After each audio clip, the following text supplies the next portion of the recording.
camarades, comme chaque année, on vous distribuera à la fin de la séance une brochure qu'on a éditée à l'UB sur les interventions un peu historiques qui sont faites chaque année. Voilà. Qu'est-ce qu'un homme révolté? Un homme qui dit non, le révolté fait volte-face, il marchait sous le fouet du maître, le voilà qui fait face. Cette citation fait référence à l'homme révolté, œuvre majeure d'Albert Camus, décédé il y a 50 ans dans un accident de voiture sur une route de Lyon. Né en 1913 en Algérie, son père, simple ouvrier agricole, est tué en 1916 à la bataille de la Marne. Il est élevé par sa mère, qui fait des ménages et ne sait pas lire. C'est à Alger, dans le quartier populaire de Bellecour, qu'il passe son enfance, son adolescence, sous le double signe, qui n'oubliera jamais, de la pauvreté et de l'éclat du soleil méditerranéen. Il est remarqué par son instituteur qui le présente à l'examen des bourses du secondaire, bachelier, mais aussi footballeur et membre d'une troupe théâtrale. Camus, atteint de tuberculose, ne peut se présenter à l'agrégation de philosophie.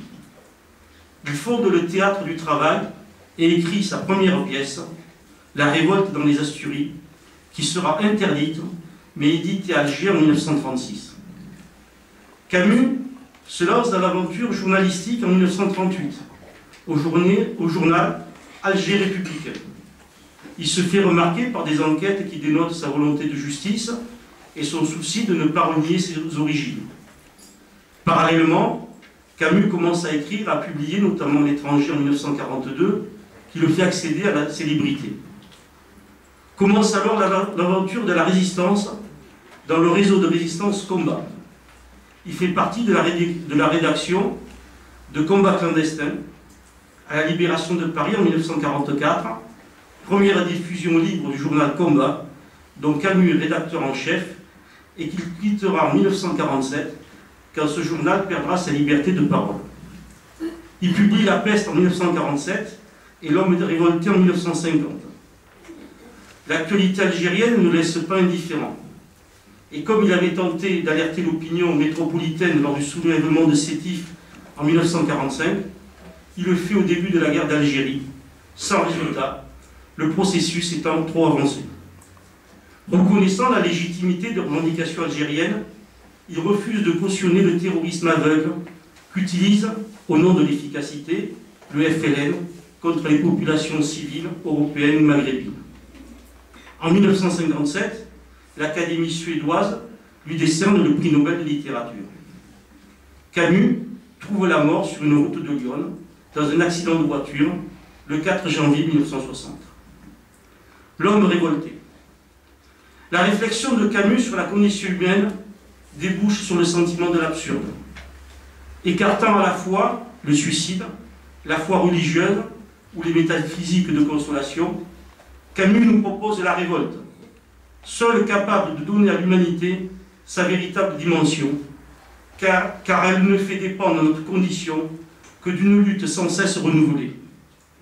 L'absurde n'est pas supprimé, mais perpétuellement repoussé. Il dit, la lutte elle-même vers les sommets suffit à remplir le cœur d'un homme. L'homme révolté est l'ouvrage majeur de Camus, et ce n'est pas un hasard s'il a provoqué tant de remous lors de sa publication. Après avoir analysé la révolte métaphysique, révolte absolue, Camus en vient à la suite logique, la révolte historique. De Marx au stalinisme, il met à jour les mécanismes qui transforment la révolution en césarisme.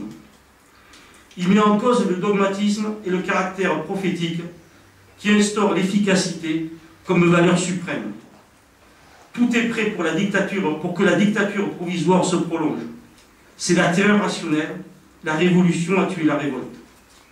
Pour Camus, le jour précisément où la révolution césarienne a triomphé de l'esprit syndicaliste et libertaire, la pensée révolutionnaire a perdu en elle-même un contrepoids dont elle ne peut sans déchoir se priver. Camus a choisi sa voie, et on comprend l'accueil hostile réservé à l'homme révolté par les intellectuels de gauche en pleine guerre froide. Marionnette du Kremlin et volontiers donneur de leçons comme Jean-Paul Sartre, ils se déchaînèrent. Peu nombreux furent les défenseurs de Camus à cette occasion.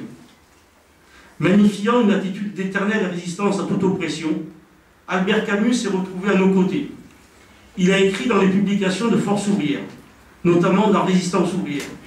Il a milité et manifesté contre la répression en Espagne et contre la répression à Berlin-Est en 1953, celle des émeutes de Poznan en 1956 et celle de Budapest la même année.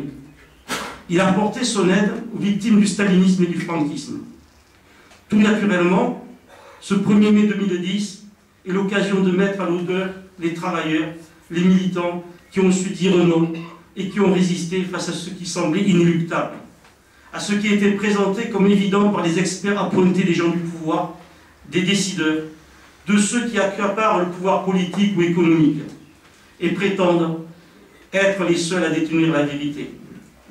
Parmi les nombreux cas qui jalonnent la marche sanglante de la classe ouvrière vers son émancipation, quelques cas ont été retenus qui seront exposés par des camarades après moi. Rien ne prédisposait Camus à obtenir le prix Nobel de littérature. Et malgré cette consécration, il a su rester un homme libre, à la fois modeste, ombrageux et complexe, mettant l'homme au centre de ses préoccupations par la révolte contre les puissants et les appareils bureaucratiques. Il aurait été aujourd'hui du côté des démunis, des pauvres, des sans-grades, des travailleurs, à un mot des plus humbles et des opprimés. Il déclarait « Gouverner, c'est voler, tout le monde sait ça ». Aujourd'hui, comme hier, les experts, les penseurs à la mode et les politiques voudraient que nous acceptions les choses comme ils les souhaitent eux. Ils voudraient que les travailleurs payent la crise de leur système, en France comme en Grèce, en Islande comme en Allemagne. Aujourd'hui comme hier, les gouvernants ont des alliés parmi ceux qui sont censés représenter les travailleurs. Il n'y a rien de nouveau sous le soleil. En effet, comment ne pas reconnaître les actions sans grande main que certains nous proposent dans cette description que faisait Auguste Blanqui il y a un siècle et demi. Et Auguste Blanqui, qui fut un des plus grands révolutionnaires du XIXe siècle, sans doute l'homme qui manqua, il a fait toutes les révolutions du XIXe siècle, sauf la Commune, parce que la Commune, il était en prison. Et sans doute ce fut le dirigeant qui manqua à la Commune pour peut-être l'emporter, disait « Mais pour les prolétaires qui se laissent amuser par des promenades ridicules dans les rues, par des plantations d'arbres de la liberté, par des phrases sonores d'avocats, il y aura de l'eau bénite d'abord, des injures ensuite, enfin de la mitraille, de la misère toujours. Plus que jamais, quelles que soient les idées à la mode, même si nous devons être seuls, nous devons être nous-mêmes. Nous avons la responsabilité de chercher la vérité et de la dire. Nous avons le devoir de mobiliser les salariés sur les revendications et de leur donner la possibilité de combattre. Non, nous ne paierons pas la crise. 40 ans, c'est déjà trop. Pour la paix, le pain, la liberté, vive le 1er mai, journée internationale de lutte de revendication des travailleurs, vive la CGT Force ouvrière, vive l'Union départementale FO de Côte d'Or.